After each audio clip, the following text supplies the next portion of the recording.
South Indian tiffins చేయగల 2 years experience కలిగిన చెఫ్లు కావాలి. హోటల్ 1977. ఆధిపత్యం చలాయించాలని భయపెట్టాలని ప్రయత్నం చేసేవాళ్ళు ఎవరైనా సరే వాళ్ళకి అండగా నిలబడి రొమ్ము మెరిచి మీకు వంగవీటి కుటుంబం అండగా ఉందని తిరిగే నైజం మా అన్న రాదన్నది.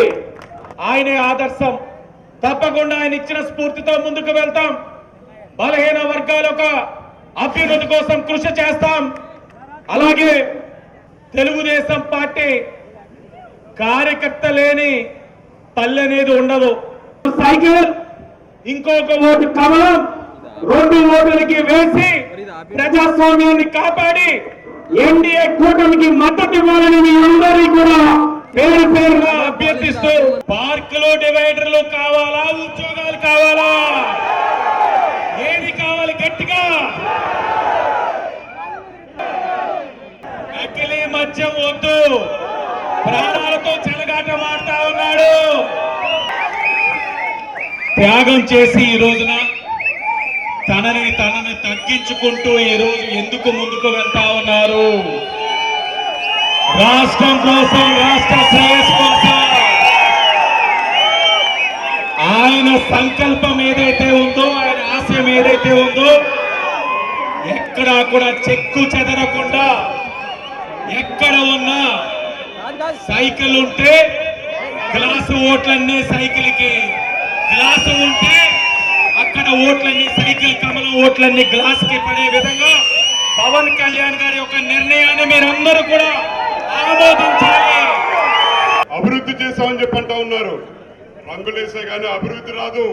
ప్రతి ప్రాంతం మనం కాపాడుకోవాలి. ఒక సోషల్ మీడియా పోస్టింగ్ పెడితేనే కేసులు పెట్టి వేధిస్తూ ఉన్నారు. వ్యాపారం చేసుకుంటే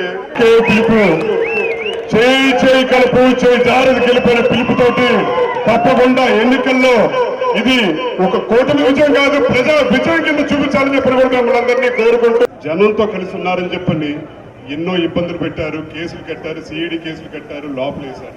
అయినా సరే ప్రజల మద్దతు ఉంది కాబట్టి ఈ ఎన్నికల్లో విజయం తథ్యం అని చెప్పని కూడా, ఎందుకంటే ప్రజలతో నుంచున్నారు, ప్రజల తరపున ఎల్లప్పుడూ ఉంటారని చెప్పని ప్రజలకు ఒక భావన ఉంది.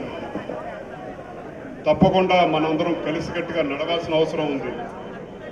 ఎంతో మంది నాయకులు, కళ్యాణ్ గారు, పవన్ కళ్యాణ్ గారు జనసేన 21 సీట్లు తీసుకుందని చెప్పి అంటూ ఉన్నారు. ఎన్ని సీట్లు తీసుకున్నావు, ఎంత తగ్గావని చెప్పని కాదు, ఒక పిలిపిస్తే ఆయన నమ్మిన, ఆయన అభిమానించే ప్రతి ఒక్క జన సైనికులు కలిసికట్టుగా నడుస్తారని చెప్పని ఒక నమ్మకం ఉంది కాబట్టి ఆయన మద్దతు తెలియజేశారు. ఇవాళ ఈ కూటమికి అందరూ కలిసికట్టుగా పనిచేయాలని చెప్పని, ప్రజల తరపున నుంచోవాలని చెప్పని, జనం ముఖ్యమా జగన్ ముఖ్యమా అని చెప్పని భావించారు కాబట్టి ఈ కూటమికి మద్దతు తెలియజేశారని చెప్పని కూడా మీ అందరికీ చెప్తా ఉన్నాం. అలాంటి ప్రభుత్వం అవసరమా, లేదంటే ప్రజల తరపున నుంచుని మన వాసు అవసరమా అని చెప్పని కూడా మిమ్మల్ని ఆనందిస్తాం కోరుకుంటా ఉన్నాను. అలాగే ఈ ప్రాంతంలో నుంచుంటున్న పార్లమెంట్ సభ్యులు పురంధేశ్వరి గారు, పైన మనం గెలిపించుకుంటే, మనందరం ఈ 3 వారాలు బాధ్యత తీసుకుని పోరాడి గెలిపించుకుంటే తప్పకుండా కేంద్రం నుంచి ఎటువంటి నిధులైనా సరే తీసుకొచ్చే ఒక సత్తా ఉన్న నాయకురాలు ఆమె. మనందరం మద్దతు తెలియజేయాల్సిన బాధ్యత మనందరికి ఉంది. మనం ఈ 3 వారాల పాటు మనం బాధ్యత తీసుకుంటే తర్వాత 5 సంవత్సరాల పాటు వాళ్ళు మనందరి తరపున నుంచుంటారని చెప్పిన కూడా మిమ్మల్ని అందరికీ, ఆదిరెడ్డి వాసు గారికి ప్రత్యేకించి నేను ధన్యవాదాలు తెలియజేస్తున్నాను.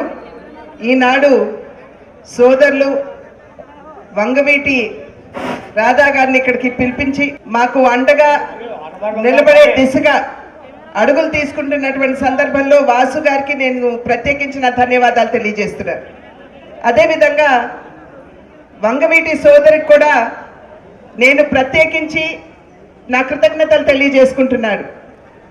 వారు ఎన్డీఏ కూటమిని బలపరచాలని, ఇక్కడ ఏదైతే ప్రజా సంక్షేమ పాలనని మనం ప్రతిష్ఠించాలి అని చెప్పి భావిస్తున్నామో ఆ ఆలోచనకి, ఆ సంకల్పానికి తన మద్దతు ఇవ్వాలి అని చెప్పి ఇక్కడికి వచ్చినటువంటి సోదరుడు రాధా గారికి కూడా ప్రత్యేకించి నా హృదయపూర్వక కృతజ్ఞతలు, ధన్యవాదాలు నేను తెలియజేస్తున్నాను. ప్రజా సమస్యల పట్ల స్పందించేవారు ఎక్కడైనా సరే బడుగు బలహీన వర్గాల వారికి కనుక అన్యాయం జరుగుతున్నట్లయితే వెంటనే వెళ్ళి అక్కడ వారికి అండగా నిలబడేవారు. ఏ లక్ష్యానికి వారు తమ జీవితాన్ని అర్పించారో మనందరికీ తెలియనటువంటి విషయం కాదు. ఆ తండ్రి చూపినటువంటి బాటలో నడుస్తూ ఇవాళ ఆ తండ్రికి తగ్గ తనయుడుగా సమాజంలో ఇబ్బందులు ఎదుర్కొనేటువంటి వారందరికీ కూడా మీరెవరూ ఇబ్బంది పడిన అవసరం లేదు, భయపడిన అవసరం లేదు, నేను మీకు తోడుగా ఉన్నాను అని చెబుతూ అన్నా అని పిలిస్తే పలికే గొంతుగా ఇవాళ వచ్చినటువంటి సోదరులు వంగవీటి గారికి కూడా నేను ప్రత్యేకించి నా ధన్యవాదాలు తెలియజేస్తున్నాను. అటువంటి ప్రజాప్రతినిధులని నేను ప్రశ్నిస్తున్నాను. మీరు స్థానికులుగా ఉండి మీరు రాజమహేంద్రవరం అభివృద్ధికి ఏమి చేశారు అని చెప్పి నేను వారిని ప్రశ్నిస్తున్నాను. మన పక్కనే పారేటువంటి గోదావరి ప్రక్షాళనకి కేంద్రం 50 కోట్లు నిధులు ఇస్తే నేటి వరకు కూడా ఆ పనులు ప్రారంభించకపోవడం మరి మీకు రాజమహేంద్రవరం పట్ల ఉన్నటువంటి అంకిత భావానికి నిదర్శనమా అని చెప్పి వారిని నేను ప్రశ్నిస్తున్నాను. అదేవిధంగా మన చెత్తనంతా తీసుకుని వెళ్ళి గోదావరి పక్కనే పడేసి ఆ నీళ్లు సైతం అవి అక్కడ కలుషితం అవ్వడానికి కారణమవుతున్నటువంటి వారు మరి స్థానికులుగా మీరు ఆ సమస్య పట్ల స్పందించకుండా మీరేం చేస్తున్నారు అని చెప్పి నేను వారికి వేస్తున్నటువంటి ప్రశ్న. అదేవిధంగా డ్రగ్ మాఫియా కావచ్చు, ఏ విధంగా పేట్రేగిపోయిందో నేను ప్రత్యేకించి మీకు చెప్పనవసరం లేదు. మరి స్థానికులుగా ఉన్నటువంటి మీరు ఇక్కడ ఉన్నటువంటి ప్రజల్ని రక్షించడానికి మీరు ఏమి చర్యలు చేపట్టారు అని చెప్పి వారికి నేను వేస్తున్నటువంటి ప్రశ్న.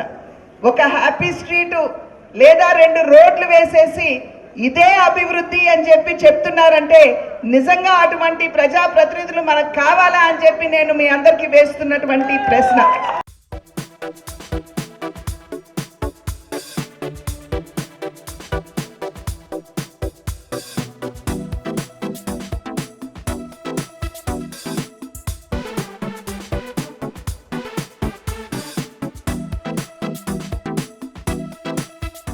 సుమన్ టీవీలో మీ పర్సనల్ అండ్ బిజినెస్ ప్రమోషన్స్ కోసం కింది నెంబర్కి కాంటాక్ట్ చేయండి.